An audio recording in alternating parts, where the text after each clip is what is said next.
I don't personally know. I don't have a personal relationship with any of the senators on the Intelligence Committee. If you do, by chance, send them health food. Send them vitamins. And some of those creepy green juices or something. What is going on over there?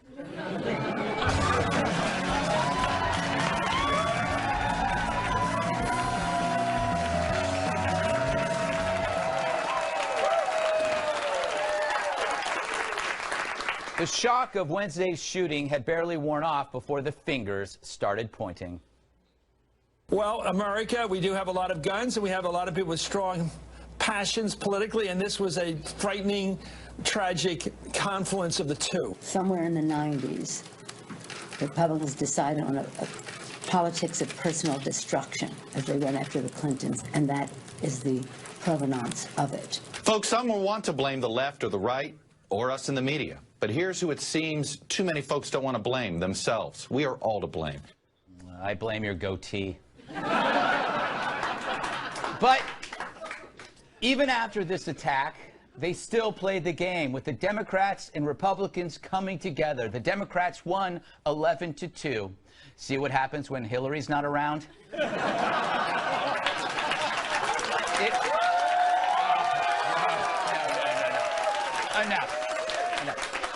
It was a great game, and I held a tailgate party nearby.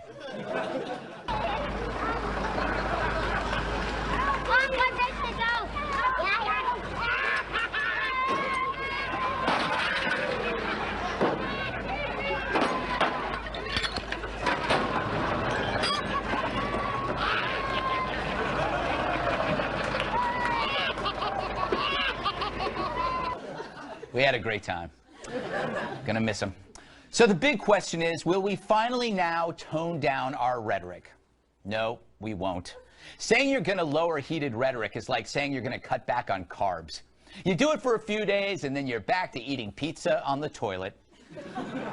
Carbs taste too good, and so does anger. So I'm not gonna change. But then again, I'm not the problem, and neither are you. The shooter was a Bernie bro. Which means if you're a Democrat, let's talk about guns instead.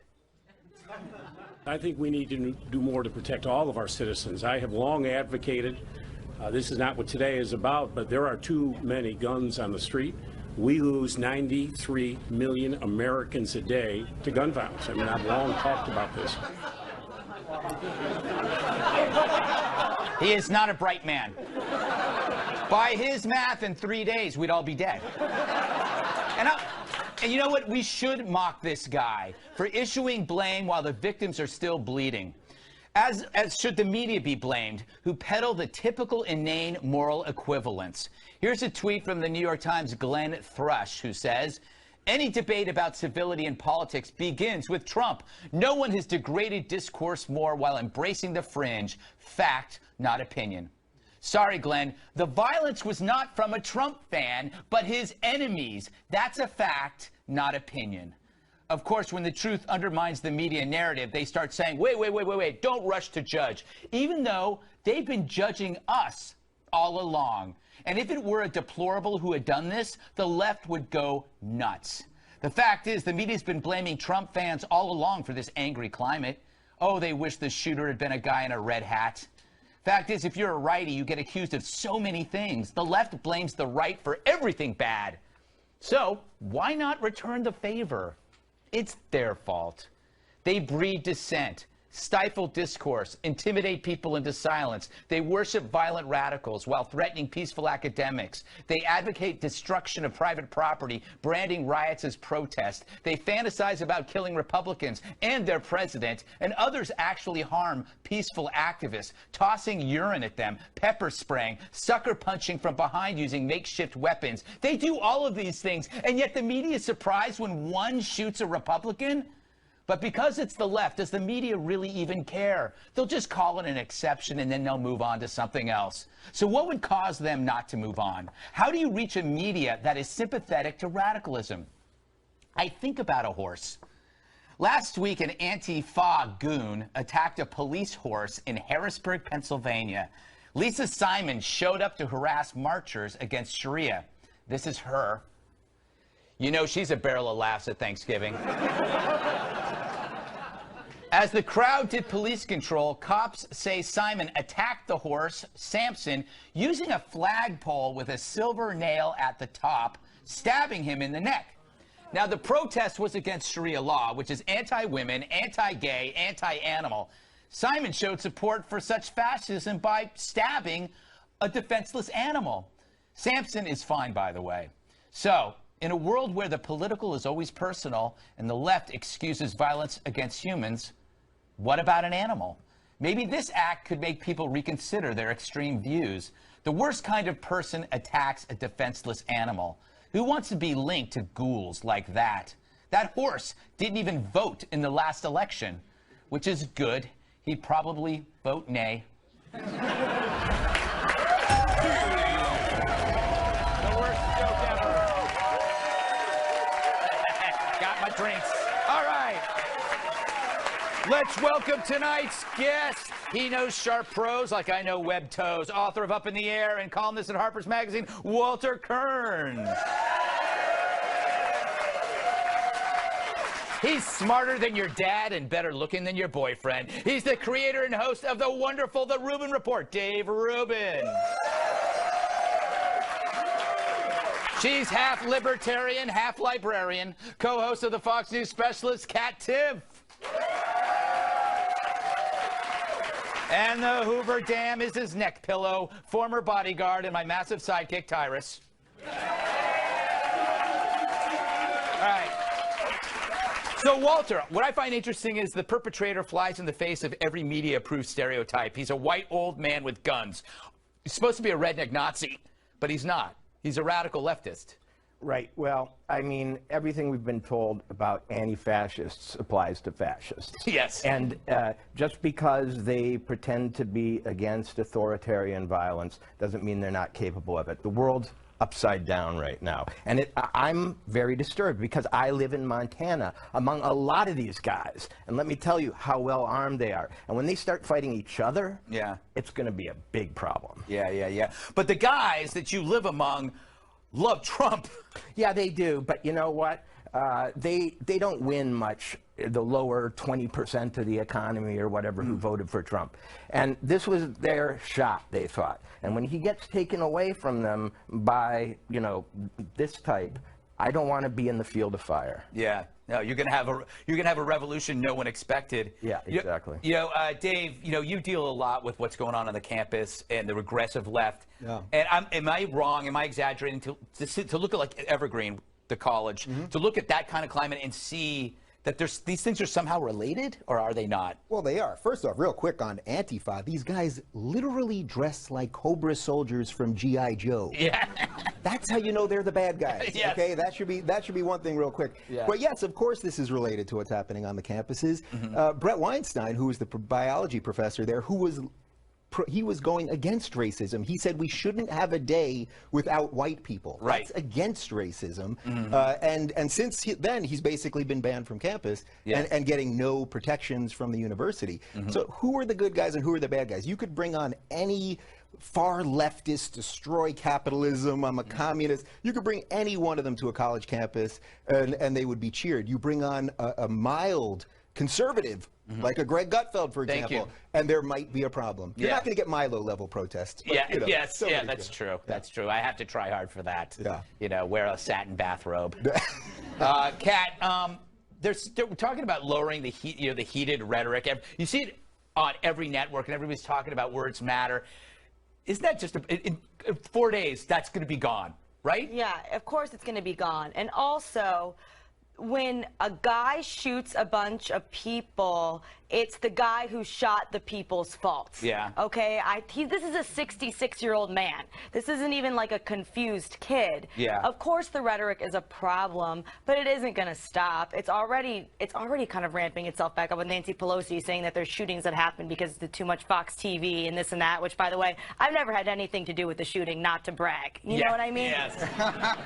So... You have incited me to stab. Yeah, I can incite some, you know, what, but it's never never going to stop because people have all these feelings and they have all these emotions, and stop the rhetoric is only what people say when it's the rhetoric of the other side. You know that if it were switched, people would be like, oh, it's just the guy's fault. People are jerks, and that's just not going to change. You think that maybe if you keep calling the president a Russian Hitler and you say that all of his followers are Nazis, you think somebody might get Well, I think more so than that, even as if you talk about the health care bill, they say Republicans, they don't just say, oh, they disagree with their policy. They'll say, they don't care if you die. Yeah. Really, it's just like, oh, actually, you know, smaller government solutions are a better answer to what we're looking for. No, they want you to die. So I think that is the kind of rhetoric. Absolutely, I understand how that could lead to hatred. They were pushing, Republicans were pushing grannies off cliffs a couple of years ago. What do you think, Tyrus? Pushing grannies off cliffs, I'm against it. Oh, good, thank you. All right, we'll be right back. What do you make of this? Do you believe that all this stuff that's being said about Trump is radicalizing? It's radicalizing whack jobs. So there's people it's giving what that man was. He's a terrorist. So that's what his distinction is. And yeah, he takes the rhetoric that people say when you spew hate. Some people will say like, wow, that guy was really hot about that, and you move on. Some people are like, that's the truth, and I need to follow that. And unfortunately, that 66-year-old man, whatever reasons he needed, whatever he pulled from, if you want to do something and you want to do something negative or bad to people, it's very easy to pull if you want to watch a TV show that bashes Trump. So there's my justification. I'm a hero now. But he's not a hero. You know, he's a murderer. You know, they won't allow smoking on TV because they're afraid kids will see it and smoke. Yes. But they will allow assassinations to be acted out in Central Park with no fear. And I'm going to tell you what. The New York theater goer is not afraid that Donald Trump will be assassinated because they're doing this in Central Park. They're just afraid they won't have tickets. I think they should allow smoking on TV. Yeah, I do too. Well, they do it in the movies. Yeah. But I mean, it's in every movie. It doesn't matter what scene it is. You literally could run a mile, climb a mountain, you get to the top mountain. Well, that was dangerous. Like, literally, watch every movie. It's completely random. You know how much more weed I'm smoking because of these people? But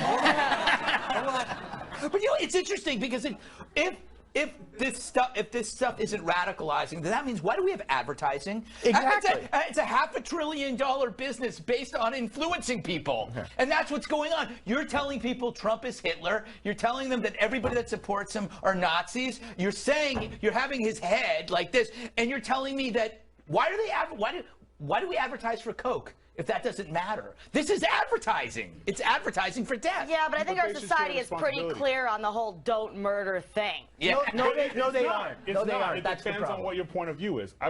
If I got on this thing and I got on a rant and I went off and I said some bad things about Greg and, like, you know, hashtag kill yourself or something, and somebody took that and they went and did something bad to Greg, I'd be like, well, it's just my words and it's my opinion. No, I'm just as responsible. And if, back to your Law and Order you like to talk about all the time, Judge Stone would have brought it against me. He would have came after me. Yeah. Greg, I'm guilty of inciting it. You know, the people that are doing it are just as guilty as the guy pulling the trigger. Yeah. When I walked into the green room, I jokingly said to you that I'm a white supremacist now. Yeah. Tyrus was going to kill me.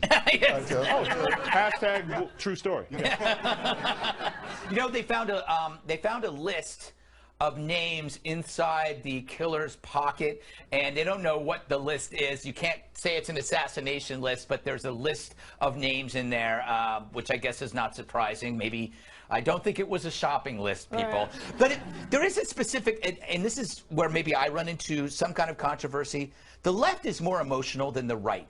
And I think there's a specific type of person who sees the right as a heroic, the fight against the right as heroic, which, okay, they're evil.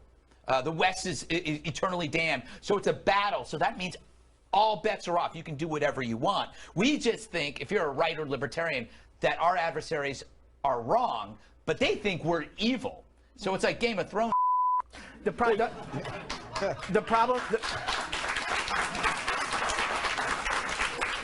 First of all, right, left aren't terms I like to use anymore, but let's just use them. On the left, people have no healthy outlet for their aggressions. They go around pretending to be totally tolerant, going to yoga, drinking green juices, you know, hugging, putting coexist bumper stickers on their car. But all that aggression that they deny, which the right gets out by hunting and going to wrestling matches and so on.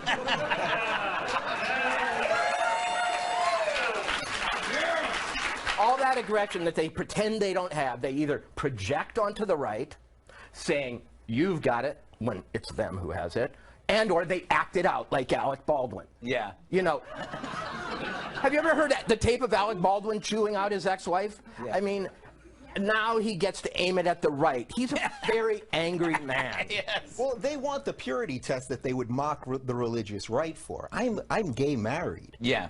I'm not even gay. I did it just for the social justice points. But I'm sorry to hear that. I did what I had to do. It provides a little cover. You understand what I'm saying? But that's the thing. Mother Jones, which is a far left rag, yesterday wrote a piece that I'm further right than Breitbart. Yeah. Because what they want to strike the fear in everyone to the point that everyone will just be quiet. Yeah. And what people have to learn is it just shouldn't work on you. Yeah, and I think the whole Trump phenomenon is showing that it's wearing off. I hear music coming. But we have to remind ourselves, messaging works. The people that are committing a lot of the ISIS atrocities have never met ISIS. So that means you can influence people. And I mean, this guy was definitely influenced. I won't say by who, because then that would be wrong. Or is it? I'm just rambling at this point. Coming up, is Russia collusion just a delusion? We discuss the latest on the investigation, and then we all make s'mores.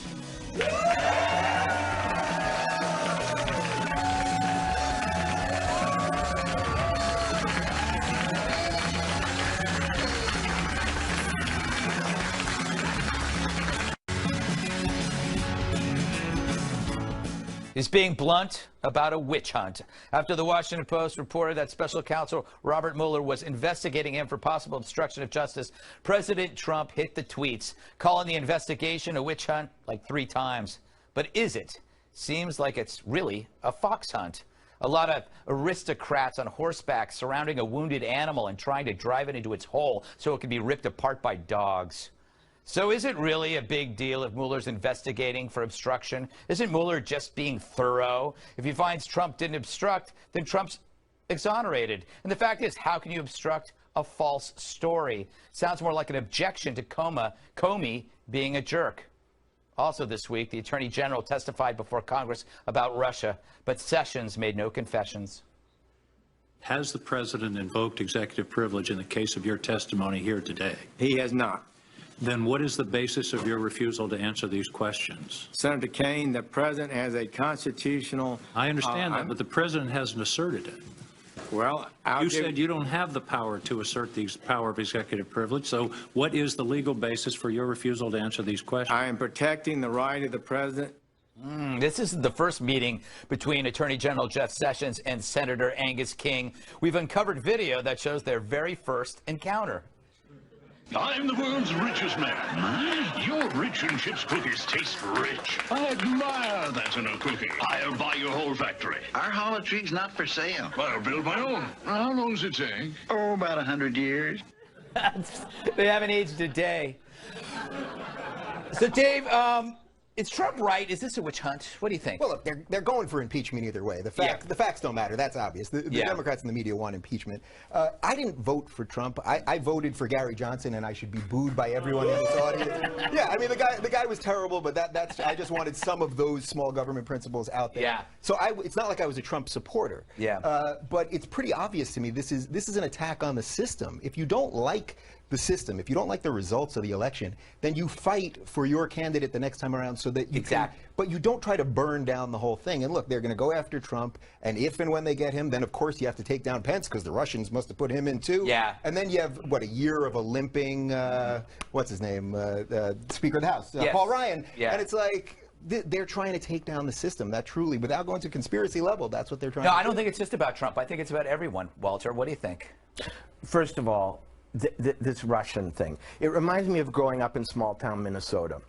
Whenever there was a crime in town, somebody got killed or, you know, a house was broken into, it was always somebody from out of town, an intruder, a vagabond, some homeless person coming through. We in the United States, here in Manhattan, made Donald Trump and elected him president constitutionally.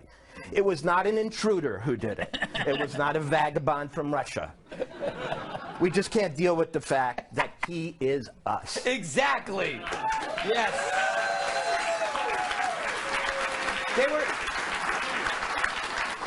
Tyrus, they were never happy once he got in, and this is just going to keep going for 4 years. It's like he's in a, you know, Trump is in a video game. It's called Get Trump. Yeah, it started before that. It was called Get Obama. Yeah. And now its roles are reversed, and now the other side is, the only difference is they learned from what happened with Obama, so they're trying to use that stuff against Trump. The difference between Trump and Obama is Obama was very good about just going, nope, not going to do it. Where Trump's like, what did they say? And he feeds them, which causes self-inflicted wounds. Imagine where we'd be if Trump did not tweet back at all the, I'm just going to call all the that's put out about him. We wouldn't be there. We wouldn't have the tape scandal. We wouldn't have anything. But they bank on poking the bear to get the bear to, because he's going to yell something out. And then some aide is going to be like, oh, let me fix this and say the wrong thing. Oh, they're not, stories don't match up. We got him, Johnson, on nothing. Yeah. You know, and then Don Lemon has a CNN special about what Trump tweeted and how it affected and hurt children in kindergarten. I mean, no matter what he does. The upside is no one will watch the special. Kat? Well, see, I'm not a lawyer. Are you? I do know what a lawyer is. You're a specialist. Yeah. And what I've generally heard about lawyers is that when you're under investigation, you're supposed to not really talk about it. Yeah. They don't tell you to, like, make sure you tweet about it and tweet so everyone knows how much worse what Hillary Clinton did was than what you did. That was a good tweet, though. Great. I miss hearing him say Crooked Hillary out loud. I'm not going to lie. It was a wonderful thing to hear, and I'm sure he just loved tweeting it. But, man, that makes it tough, because what if we were in a situation where there's no collusion, but he ends up getting in trouble for the way he handled the no collusion? Yeah. I could see him doing something to stop his name being besmirched. Yeah. I mean, name one person who likes his name more. Yeah, that's true. You can't. Yeah. If Trump was in a video game, what do you think his weapon would be? Something hair related, right? Yeah, like exactly. He'd throw like strands of hair that would go right into your eye.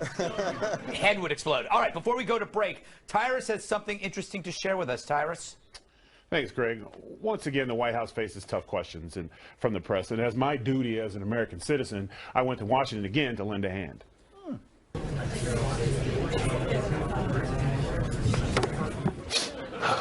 Good afternoon.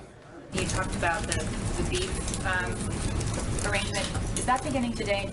Yes, starting today, the White House is replacing all flower arrangements with beef arrangements. There will be filet bouquets, ribeye wreaths, and Kobe corsages. Next question. John Roberts, Fox News. What does the president think about the fact that Sessions... Whoa. Hold on 1 minute. Once again, I'm impressed with that shirt and tie. Would you call that fuchsia or magenta? Not many men can pull that off. Who here in this room can pull that off? I thought so. You're an amazing man, John. Next question. Where is Sean? He's in the back doing hot yoga. When I left, I think he was doing downward dog. Is he in a new position now? Yeah, I mean, I'm not a big yoga guy, but probably knowing Sean like I know him, he's probably doing the warrior pose at this point. But, you know, anyway, how should I know? I've been out here with you people the whole time. Why didn't he come out? I just told you he's doing yoga. Damn. Who's next? 2 questions, but first... 2 questions? Do I look like I have all day? 1 question. But it's an open question. Here's my new open rule. 1 question each. If you don't like it, you can sue me. Speaking of lawsuits, for the Ninth Circuit, they just came out and they upheld the block of the travel ban. I'm not hearing a question. Listen, I gotta go. It's my leg day, and Sean said he was down for some heavy squats after yoga. Hashtag we got 99 problems, but leg day ain't one. Enough said. I'm out. Nice, all right. Coming up, what superhero did Hillary Clinton compare herself to this week? Sadly, it wasn't the thing.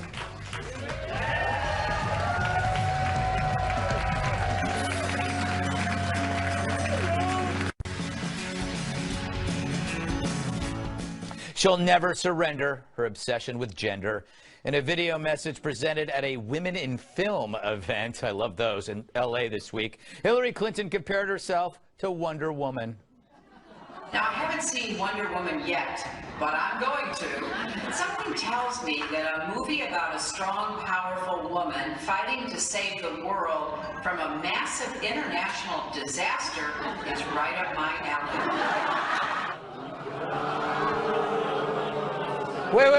Wait. I have to say, she is like Wonder Woman in one very specific way. She's not real.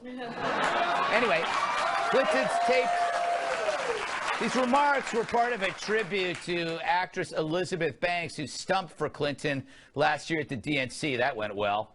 Still, like my love handles, Hillary keeps coming back. And like my love handles, every time she returns, she stays longer. Luckily, there's a cure for that. Are you the last person at a party?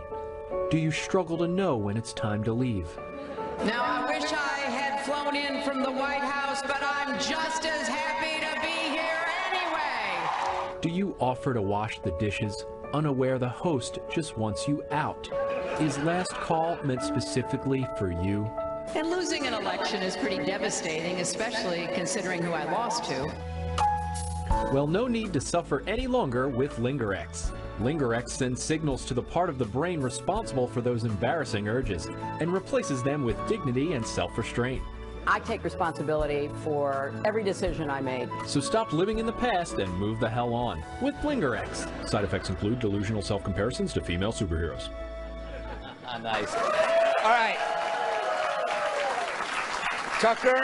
Tyrus. I had Tucker on my mind. He has appendicitis. Tyrus, you kind of know comics. Is this an insult to Wonder Woman? No, I don't kind of know comics. I do. And let me just some advice here. If you're going to compare yourself to something, watch it first. Right. It's like me saying, man, that movie Deliverance, man. Yeah, I can't wait. I hope, you know. You didn't see it, did you? No, I didn't. You know, so that kind of thought process.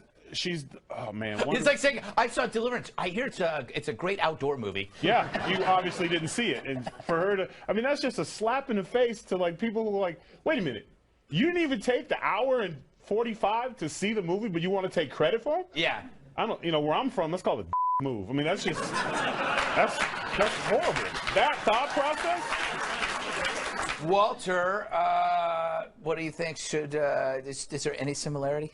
Well, doesn't Wonder Woman always emerge victorious? Yeah. Yes. You know, there was a TV show back in the 70s of Wonder Woman, and she rode on an invisible jet. Yeah. I wish Hillary would get on the invisible jet. Wonder Woman also had a lasso of truth, which Hillary could use on herself. But think about it, just biologically, she shouldn't be trying to turn back. She should be rolling into her Betty White phase, and instead she's trying to go into... Yeah. That's such a good point. She could have a second life as kind of a comical character instead of like trying to claw her way back into the party. Yeah. No, go away, zombie politician. Yeah. Zombie politician. Cat? What is she talking about? I don't know. How is she like any of those things? So she says she's a strong, powerful woman. Strong women don't blame their problems on everybody else. It's a sign of weakness because you can't handle self-examination. And what is she fighting for? Like, what is she fighting for? All she does, she spends half of her time blaming other people for problems, and the other half of her time, I don't know, like hanging out in the damn woods or whatever she's been doing. What are you fighting for? I think that if you're going to be a fighter for a cause, you have to have, like, bare minimum at least one suggestion. Offer a suggestion. She's like Bigfoot. She's like Bigfoot, but she's like big pantsuit. Yep. Out in the woods, lurking about. We got to move on because we've got more exciting stuff and a big surprise coming up. I can't wait. How bigoted is potato-faced actor Mark Ruffalo? Look at that potato face. We shall answer that shortly. Potato face.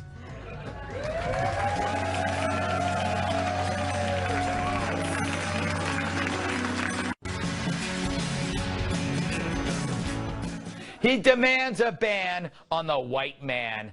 I speak of the actor Mark Ruffalo, who may have bedroom eyes, but a bigoted heart. He recently tweeted a petition calling for MSNBC to stop hiring white conservatives. So far, it's gotten over 178,000 signatures, the same number of Lou Dobbs stickers I have above my bed. The petition even threatens the network, reading in part, quote, "Why on earth is MSNBC pushing out black and brown voices?" I didn't know voices had color. And filling it. Wow, hard line. We need to let NBC executives know that there will be a sharp backlash if it becomes another platform for right-wing hate. All right, Dave, what do you make of this idea of, is this bigoted or is it just stupid? Or? I just want to understand this. I'm not that bright, I guess, but let me get this. So a white guy who plays a green guy doesn't want other white people to get gigs for the color of their skin. Yes, exactly. Wouldn't someone that had gangrene be appropriate then to play the Hulk? I mean, of course it's stupid. Prejudice. Prejudice means prejudging. Yes. So he is prejudging these people based on the color of their skin. That is actual racism. Yeah. You know, Walter, in his short career, he's had over 70-plus films. Shouldn't he live by his own code and stop taking jobs? Because every job he takes could go to a minority, gay or lesbian, you know, and like you said, the Hulk was green. Anybody could have played the Hulk, except this potato-faced guy. Out in Montana, they have a saying, I don't have to be faster than the grizzly. I just have to be faster than you. Yeah. Which means that when the grizzly chases you, I just have to be faster than you. Mark Ruffalo thinks that when the revolution comes for white men, yes, they won't come for him because he pointed at me first. Right. What gives him the right to set himself apart from his very race, gender, and so on, and sit in judgment of other members of it? I don't get it. Yeah, it's guilt. It's guilt. It's, you know, it allows him to live his lifestyle. Kat, what do you think? Yeah, I also don't understand why you would want to watch a network where there's not a single person that disagrees with you on anything. Just like sit in the mirror and talk to yourself then. Yes, you know? exactly. Not that I'm slamming that at all. It can, you know, it can sometimes helps.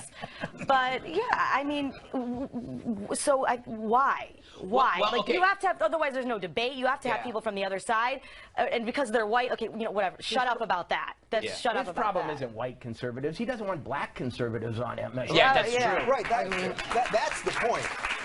That's the real point. So if a guy like David Webb, who's here at Fox, or a Larry Elder, or a black conservative was on, he'd be calling him an Uncle Tom. Exactly. So that, again, that's why this is racist. Right, I was thinking, so, okay, so only black conservatives and then white liberals, okay. What are you doing? Do you understand how crazy you sound? Where are the Asians in all of this? Tyrus?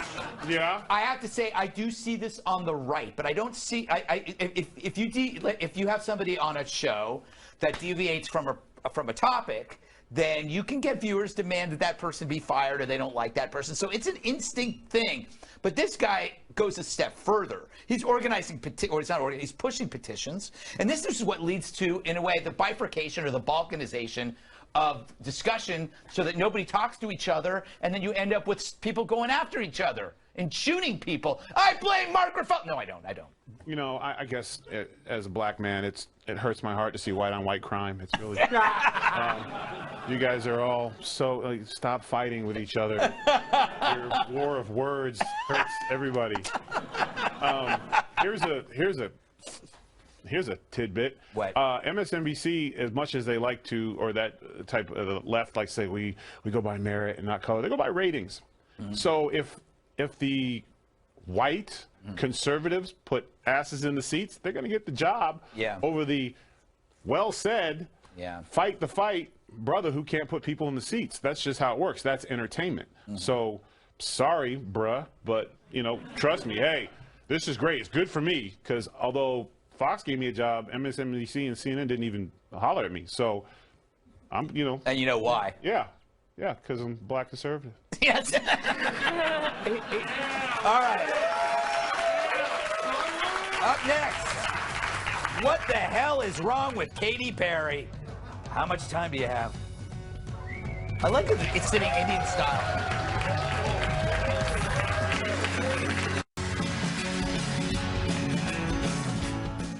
If it's indeed possible, Katy Perry got dumber this week. She apologized for appropriating black and Japanese cultures. Past mistakes she referred to include once wearing her hair in cornrows in a music video and once dressing as a geisha for a live performance. She made the comments while promoting her new Awful album during a 4-day internet live stream. We pause now to watch all 4 days of it. I've made several mistakes, even in like the This Is How We Do video about how I wore my hair, and having a hard conversation with one of my empowered angels, Cleo, about what does it mean? Why can't I wear my hair that way? She told me about the power in black women's hair. I won't ever understand some of those things because of who I am. So she's railing against cultural appropriation while sitting Indian style. And how dare you bring Cleo into this, whoever that is. The worst part about this, her people actually issued a press release about this therapy session, so it really was just about getting good PR for a lousy album. Let's hear a song from it, shall we?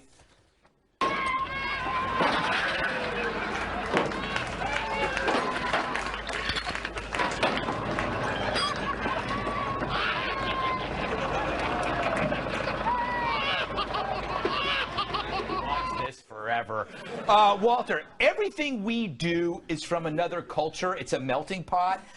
I always see that cultural appropriation is like, it's like evolution with stuff. The better stuff people take and they use it. If you have tacos, it's because tacos are great. It's not because we're stealing anything. This afternoon, I went out about a block from here, and there was a food truck. They had Philly cheesesteak, appropriated from Philadelphia. Yeah.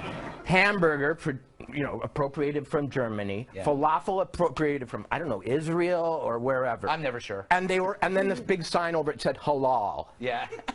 Which is, a Islamic food preparation standard. They bless it or something. Cultural appropriation is culture. Culture is nothing but the mixture of human symbols, ideas, foods, and faces. Without it, we've just got a blank white slate. Yeah, exactly. I mean, isn't that what it's about? It's about finding the stuff that you like. It's a compliment to appropriate. Of course, that's what America is all about. The whole point of the melting pot is that you come here, you bring your traditions, and you become part of the tapestry. They would rather rip that apart, and you can just have your little tissue to cry into all the time because they think that victimhood is virtue, and it's not. Mm-hmm.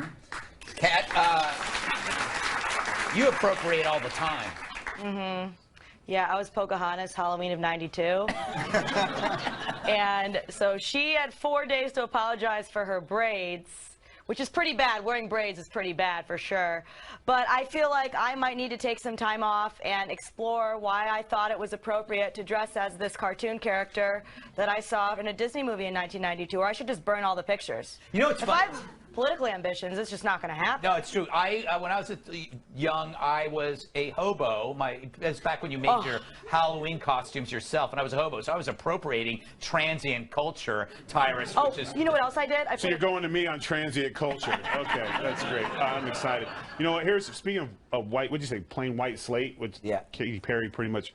She's apologizing for cornrows and eating watermelon. Last time I checked, that wasn't on my Christmas list. So going back to that, so now being the victim or making a mistake, that it's now in style. So this is what I have to look forward to, is I'll be walking out, excuse me, Tyrus, 2 weeks ago I moonwalked from the bathroom to my living room.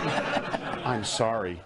Me and my husband were playing backgammon, and we accidentally said my bad. Again, sorry. All right. So please don't apologize to me if you do anything that's considered black customer cool. All right, she's a bug lamp of bad ideas. That's where they go. They go right to her. Final thoughts next, plus a big surprise you won't want to miss. Stick around.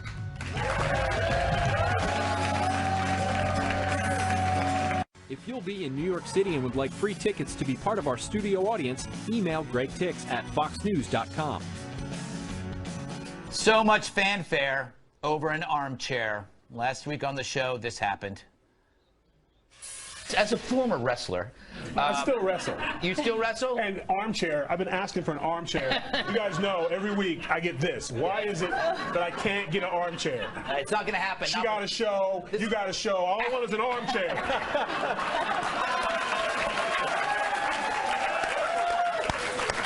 Hashtag armchair. Well, when Tyrus wants an armchair, Tyrus gets an armchair. Tyrus, please rise. There you go. Look at that.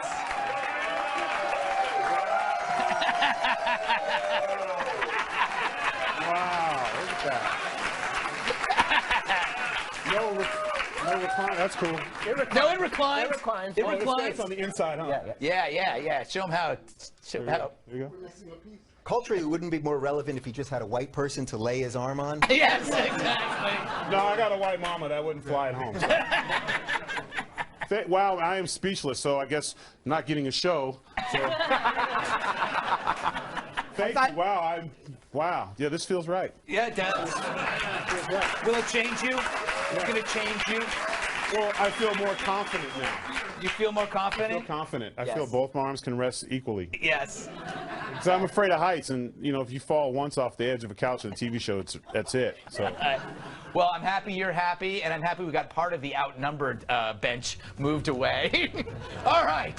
Thank you, Walter Kirn, Dave Rubin, awesome guest, Katherine, Tyrus, our studio audience. I'm Greg Gutfeld. I love you, America.